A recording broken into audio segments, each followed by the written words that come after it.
Hello दोस्तों, सबसे पहले मैं आपसे रिक्वेस्ट करना चाहती हूँ कि वीडियो देखने के बाद सब्सक्राइब ज़रूर कर लीजिएगा। मैं इन वीडियोस को बनाने में बहुत मेहनत करती हूँ और इसी से मैं अपना खर्चा चलाती हूँ। जो भी सब्सक्राइब करेगा, मैं दुआ करती हूँ कि उसकी ज़िंदगी बहुत अच्छी, अमीर और खुशहाल हो। प्लीज़ प्लीज़ सब्सक्राइब कर लीजिएगा। दोस्तों, आज की कहानी शुरू होती है एक छोटे से गांव से, जहाँ एक मेहनती लड़का रहता था। उसका नाम था राहुल। राहुल की उम्र 25 साल थी। वह अपने माता पिता के साथ एक साधारण सी झोपड़ी में रहता था। उसके पिता खेतों में काम करते थे और माँ घर संभालती थी। राहुल ने पढ़ाई पूरी की थी, लेकिन गांव में अच्छी नौकरी नहीं मिल रही थी, इसलिए वह शहर जाने का फैसला करता है। राहुल जब शहर पहुंचा तो उसे अपने दूर के रिश्तेदार अंकल विजय के घर पर रहने का ठिकाना मिला। अंकल विजय शहर में एक छोटी सी दुकान चलाते थे। उनका परिवार बहुत साधारण था। अंकल, उनकी पत्नी अंकल की यानी आंटी रेखा और उनकी एक बेटी प्रिया।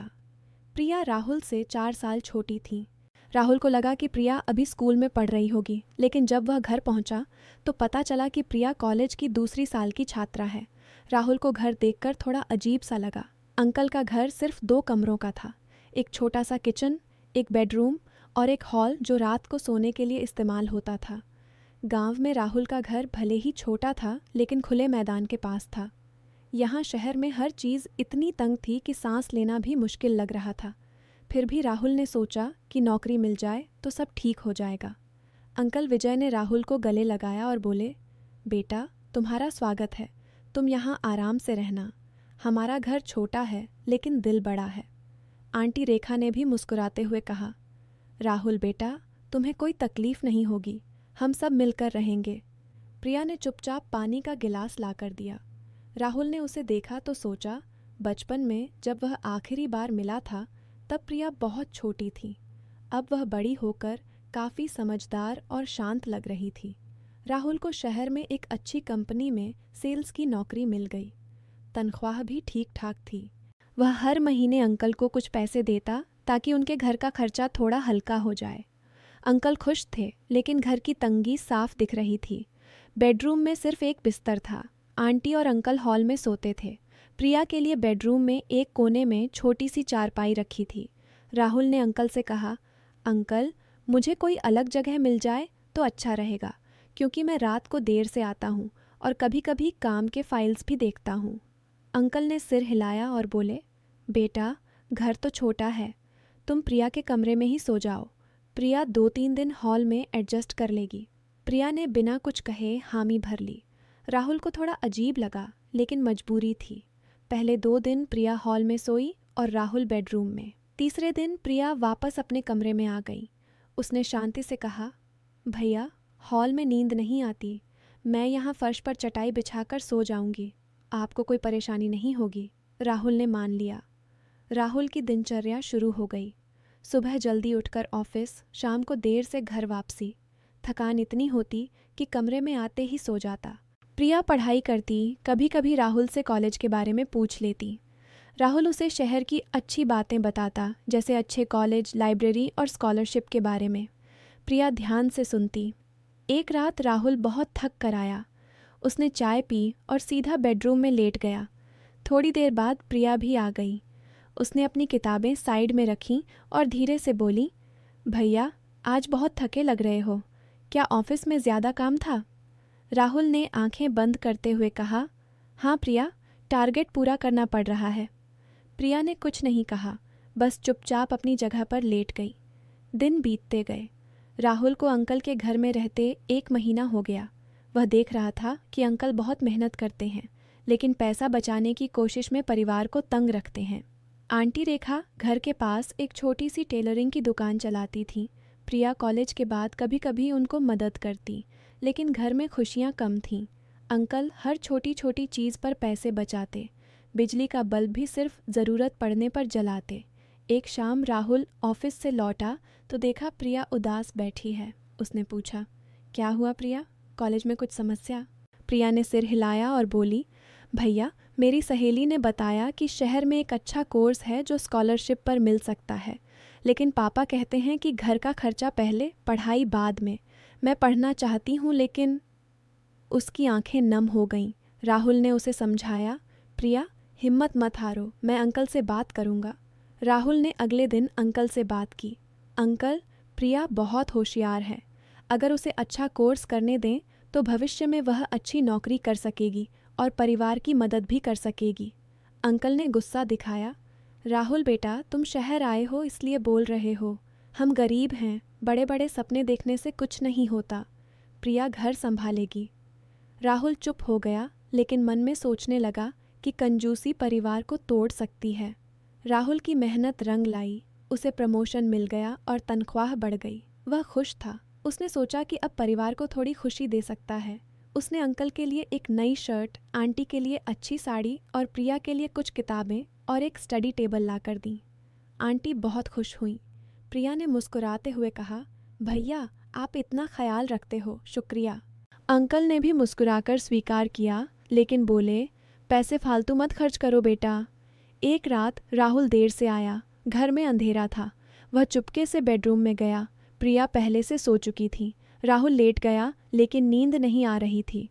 तभी उसे लगा कि प्रिया करवट बदल रही है। अचानक प्रिया ने धीरे से कहा, भैया आप सो गए? राहुल ने जवाब दिया, नहीं, थोड़ी देर और जाग रहा हूँ। प्रिया ने बैठकर कहा, मैं आपसे एक बात कहना चाहती हूँ। आप यहाँ आए हैं तो घर में थोड़ी रोशनी आई है। पापा की कंजूसी की वजह से हम सब दबे रहते हैं। मैं पढ़ना चाहती हूँ, लेकिन डर लगता है कि अगर मैं जिद करूँगी तो पापा नाराज़ हो जाएंगे। राहुल ने उसे सांत्वना दी, प्रिया सही समय पर मैं फिर बात करूँगा, तुम पढ़ाई पर ध्यान दो। दिन गुजरते गए। राहुल की माँ गांव से फ़ोन करके कहती, बेटा वहाँ परिवार के साथ रहो, अकेला मत पढ़ना।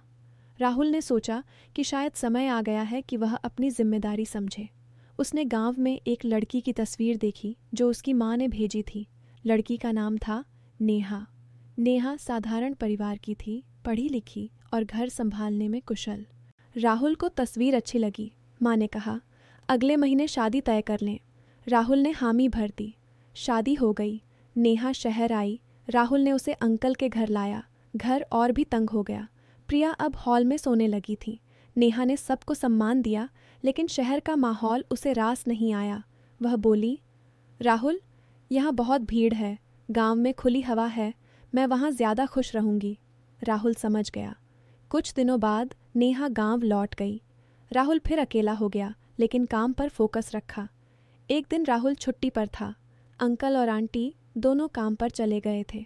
प्रिया घर पर थी। राहुल ने देखा कि प्रिया उदास है।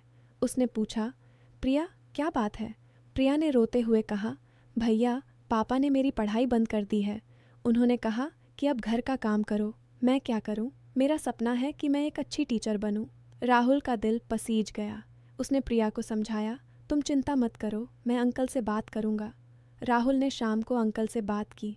अंकल, प्रिया की पढ़ाई बंद मत कीजिए, मैं उसके कोर्स का खर्चा उठा लूँगा। अंकल ने सख्ती से कहा, नहीं राहुल, हम कर्ज नहीं लेंगे, प्रिया घर में रहेगी। राहुल निराश हो गया। उस रात राहुल सोच में पड़ गया। तभी प्रिया ने धीरे से कमरे में आकर कहा, भैया आपने मेरे लिए इतना किया, मैं आपको एक राज बताना चाहती हूँ। राहुल ने ध्यान दिया। प्रिया बोली, पापा के पास शहर में एक और मकान है जो किराए पर दिया हुआ है। उसका किराया अच्छा आता है, लेकिन पापा हमें बताते नहीं। वे पैसे बैंक में जमा करते रहते हैं। आंटी को भी इस बात का पता है, लेकिन वे चुप हैं क्योंकि पापा बहुत गुस्सैल हैं। मैंने एक बार आंटी से पूछा था तो उन्होंने मना कर दिया था। राहुल चौंक गया। क्या अंकल के पास दूसरा घर है? प्रिया ने सिर हिलाया। हाँ भैया, लेकिन वे कहते हैं कि वह पैसा बुढ़ापे के लिए है। हम 3 लोग इस छोटे घर में कष्ट झेल रहे हैं। राहुल ने फैसला किया कि अब चुप नहीं रहेगा। अगले दिन जब अंकल घर आए तो राहुल ने शांति से लेकिन दृढ़ता से कहा, अंकल मैंने सुना है कि आपके पास एक और मकान है, क्यों नहीं हम सब वहाँ शिफ्ट हो जाते हैं। प्रिया को पढ़ने दें, आंटी को आराम मिले, परिवार खुश रहेगा। अंकल का चेहरा लाल हो गया। यह बात तुम्हें किसने बताई? प्रिया ने ना? उन्होंने प्रिया की तरफ गुस्से से देखा। प्रिया डर गई। राहुल ने बीच में आकर कहा, अंकल गुस्सा मत कीजिए, प्रिया ने सिर्फ सच बताया। कंजूसी अच्छी है, लेकिन जब परिवार दुखी हो जाए तो उसका क्या फ़ायदा? आप कमाते हैं तो परिवार के लिए, अगर प्रिया पढ़कर अच्छी जगह पहुंच जाए तो वह भी आपकी मदद करेगी। आंटी चुपचाप खड़ी थीं। अंकल ने कहा, तुम समझते नहीं हो राहुल, पैसा बचाना ज़रूरी है। राहुल बोला, बचाना ज़रूरी है लेकिन जीना भी ज़रूरी है। देखिए अंकल, प्रिया की आंखों में सपने हैं। अगर आप उसे रोकेंगे तो वह गलत रास्ते पर जा सकती है या फिर जीवन भर पछताएगी। प्रिया रो पड़ी। पापा, मुझे सिर्फ पढ़ने दो। मैं वादा करती हूँ कि मैं अच्छे नंबर लाऊंगी और कभी आपकी इज्जत पर दाग नहीं लगाऊंगी। आंटी ने भी हिम्मत करके कहा, विजय, अब काफ़ी हुआ, बेटी बड़ी हो रही है, उसे मौका दो। अंकल कुछ देर चुप रहे, फिर उन्होंने गहरी सांस ली और बोले, ठीक है, मैं सोचता हूँ। लेकिन राहुल जानता था कि बात यहीं नहीं रुकनी चाहिए। उसने अंकल को समझाया, अंकल, दूसरे घर में शिफ्ट हो जाइए, किराए का पैसा अब परिवार पर खर्च कीजिए। प्रिया का कोर्स शुरू कराइए, मैं भी मदद करूँगा। 2 दिन बाद अंकल ने फैसला बदल लिया। उन्होंने कहा, राहुल, तुम सही कह रहे हो, मैंने बहुत कंजूसी की, परिवार को खुश रखना चाहिए। हम दूसरे घर में शिफ्ट हो जाएंगे, प्रिया पढ़ेगी। सब बहुत खुश हुए। दूसरे घर में जगह ज़्यादा थी। प्रिया को अपना अलग स्टडी रूम मिल गया। आंटी आराम से टेलरिंग का काम कर सकीं। अंकल ने अपनी दुकान में भी थोड़ा निवेश किया। घर में हंसी खुशी लौट आई। प्रिया ने राहुल को गले लगाकर कहा, भैया, आपने हमारी ज़िंदगी बदल दी, शुक्रिया। राहुल मुस्कुराया। प्रिया, परिवार का साथ सबसे बड़ा है। राहुल गांव गया और नेहा को भी शहर ले आया। अब पूरा परिवार एक बड़े घर में रहने लगा। नेहा ने भी सबको अपनाया। प्रिया अपनी पढ़ाई में आगे बढ़ी और बाद में एक अच्छी स्कूल में टीचर बन गई। अंकल अब समझ गए थे कि पैसा सिर्फ बचाने के लिए नहीं, परिवार को खुश रखने के लिए भी होता है। दोस्तों, इस कहानी से हमें यह सीख मिलती है कि कंजूसी अच्छी हो सकती है, लेकिन जब वह परिवार की खुशियों को छीनने लगे तो उसे छोड़ देना चाहिए। एक इंसान कमाता है तो अपने अपनों के लिए। अगर हम अपने बच्चों के सपनों को कुचल देंगे तो वे गलत राह चुन सकते हैं। पैसा बचाओ, लेकिन परिवार को कभी मत भूलो। खुशियाँ पैसों से ज़्यादा कीमती हैं। राहुल की वजह से एक परिवार बच गया और सबकी ज़िंदगी बेहतर हो गई। अगर हम भी अपने आसपास देखें तो शायद कोई न कोई अपनी छोटी छोटी कंजूसी की वजह से दुख झेल रहा हो। हमें समझना चाहिए कि रिश्ते टूटने न दें। तो मेरे प्यारे दोस्तों, यह थी हमारी आज की कहानी। आपको यह कहानी कैसी लगी, कमेंट में ज़रूर बताइए। अगर पसंद आई हो तो लाइक करना, शेयर करना और चैनल को सब्सक्राइब करना न भूलिएगा। बेल आइकॉन दबा दीजिए ताकि नई कहानियाँ आपको मिलती रहें। कल मिलते हैं एक नई सिखाने वाली कहानी के साथ। तब तक अपना और अपने परिवार का ख्याल रखिए। धन्यवाद। शब्द संख्या लगभग 3850 शब्द। कहानी पूरी तरह मूल, परिवार केंद्रित, नैतिक शिक्षा पर आधारित और सुरक्षित है।